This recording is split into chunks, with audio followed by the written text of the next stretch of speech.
afternoon guys, welcome back to my channel. Ma'am no my brain kali. Masih tarik 8 August ko. Ado nahan ay na vlog thagala ba matung. Ko. Ay vlog mati ma thagala mi dena. Ay shine tawre na. Ado thagala ba ki undang do. Moda modiga ay dum na gre ko.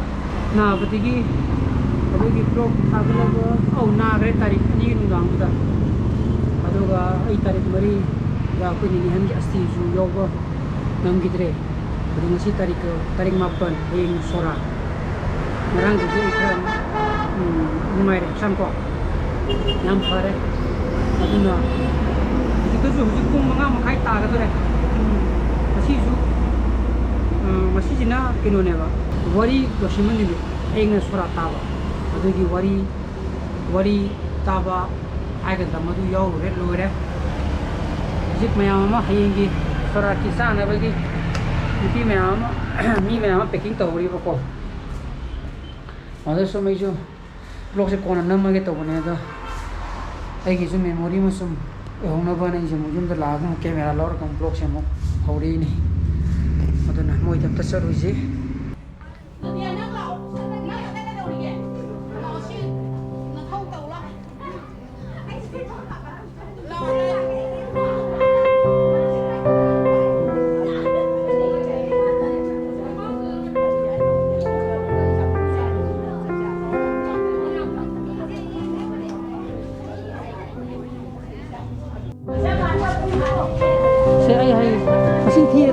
Sipik tan budo kumjalaga mathakta number thao ba ade he box da yang khai ni chama ni do kham ngam medana 6 sure ko se bode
Kita na hayeng Sorat ki sang na bani lang ito sana pa jo hajiki school karami no ko mai exam ahum walori paper ahum ngarang di school ka ngarang ma tawre hayeng ama thoe hadu ga tai thude ama thoga loire exam ko mai chana pai di pung tram thama kai tane mai exam loi dise hayeng Sorat se pung kya hayeng Sorat se dia Sorat se pung kya wai de loire ne ha oh so de mo ade lotion ba yaw phak ta duin chana pa lok che tuina sa bodi yaw ni na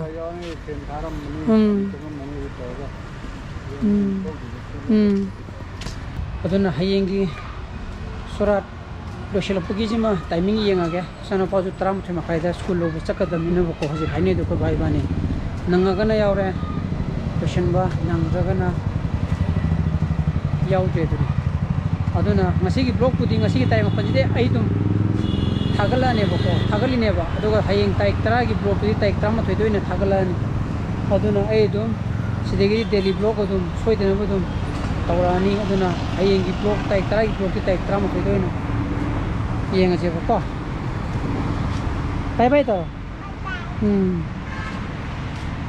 aduna mayam aduna ai gi daily blog ju soidena ba ai dum Sinigidi mo lani aduna ina mo kaso han hairi je heng taik tara gi blog tuti taik tara ma thudik sana one day delay am tawra ge ko aduni maya aduna ngasi gi blog tu mata indro senjara ge ai gi blog shu pam thogdi like tobiramo, share tobio, no views oibio subscribe tobiramo ko.